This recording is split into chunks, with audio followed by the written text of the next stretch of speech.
Isang mapagpalang gabi po sa ating mga minamahal na mga estudyante. Kumusta po kayo? Alam ko pong marami po tayong pinagkakabalahan, mga ginagawa at mga pagsubok sa buhay. Ngunit salamat naman po sa ating mahal na Panginoon dahil nagtagumpay po tayo laban po sa mga hamon na ating hinaharap sa bawat araw. Kaya ngayon naman po ay dadako tayo sa ating sunod na leksyon at para umpisahan po ito ay hinihiling ko po na basahin natin ang ating lesson title at ang main reference nito ng dalawang bisis. Ready, begin. Bible, Book of Covenant. Main reference, Psalms chapter 89 verse 3. Again, Bible, Book of Covenant. Main reference, Psalms chapter 89 verse 3. Ayon sa Psalms chapter 89 verse 3, you said, I have made a covenant with my chosen one. I have sworn to David, my servant. Talakayin po natin ito sa pamamagitan ng 3 main points. Una, God's covenant. Pangalawa, structure of covenant. Pangatlo, result of covenant. Sa ating main point number 1, God's covenant. Ang covenant po ay isang agreement, vow, or promise. So kagaya na nabanggit sa ating main reference na nakipagtipan po ang ating Panginoon sa kanyang chosen one. At ito po ay nabanggit sa Amos chapter 3 verse 2 na ang kanyang chosen one na tinutukoy ay ang bansang Israel na binubuo po ito ng 12 tribes. At para maihayag o maipaalam ang kanyang plano ay gumagamit po siya ng mga tao o mga servants na pwedeng magpahayag nito at yun po ay ang mga propeta. Ito po ay ginagawa niya sa pamamagitan ng vision or pangitain, dreams,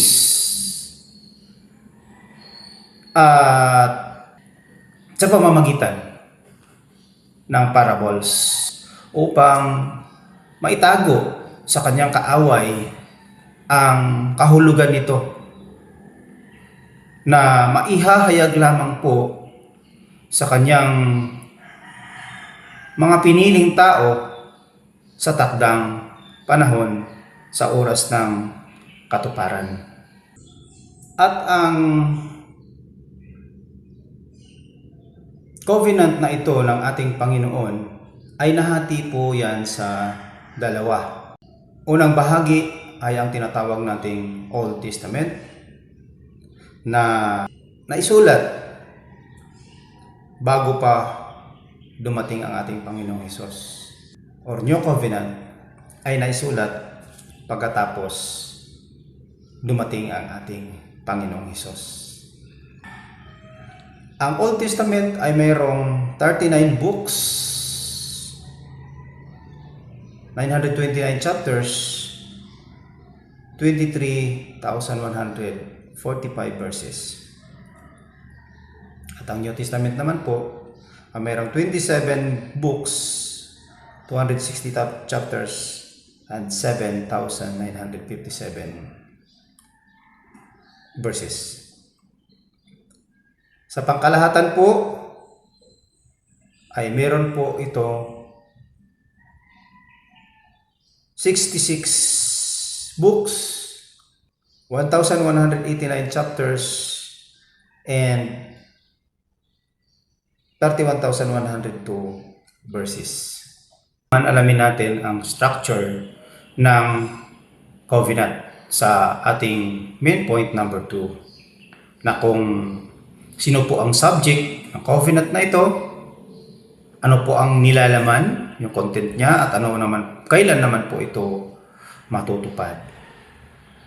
Sa Old Testament, ang subject po dito ay ang Panginoon at ang bansang Israel.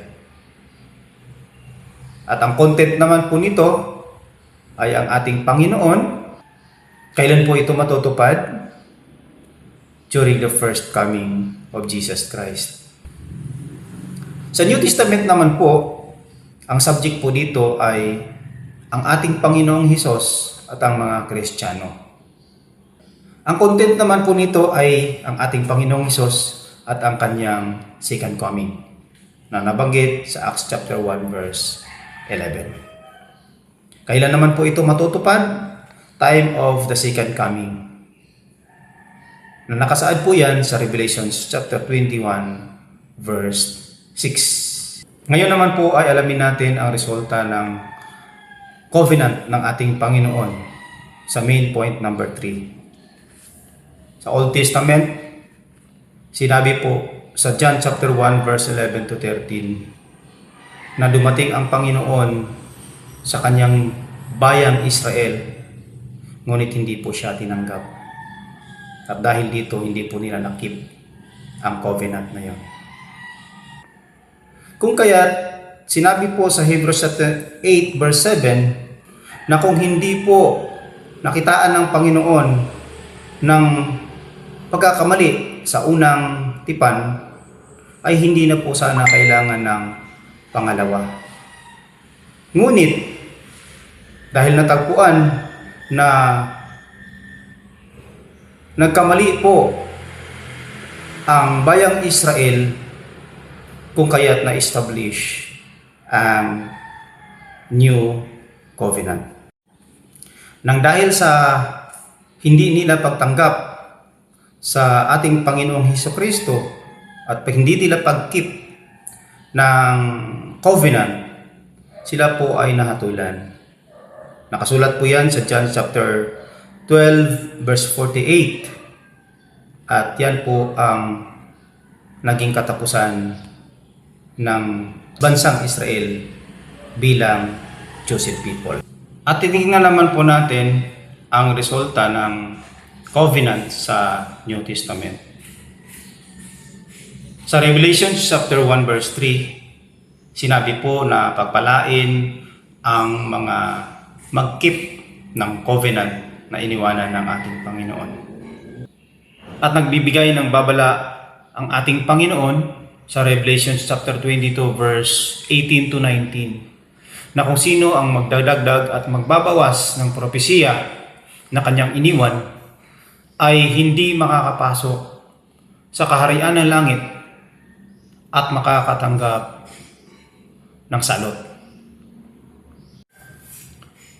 Isang magandang halimbawa po ng pagdadagdag ay yung tinutukoy sa Revelation na mark of the beast, na kung saan ito po ay in-interpret ng tao na nung una daw ay tato, pangalawa ito ay barcode, microchips,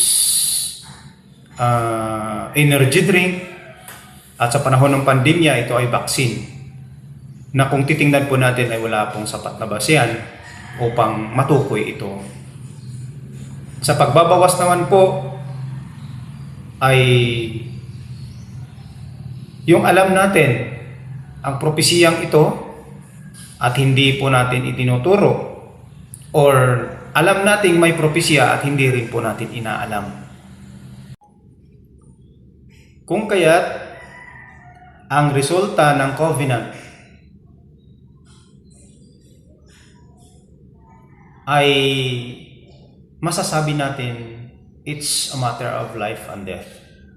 Life for those who will keep it, death for those who will not keep it. Sa ating pagtatapos, Ano nga po uli yung lesson title natin? Yes, Bible Book of Covenant. Ang main reference niya, Psalms chapter 89 verse 3. At diniscuss po natin ito sa pamamagitan ng 3 main points. Main point number 1, God's Covenant.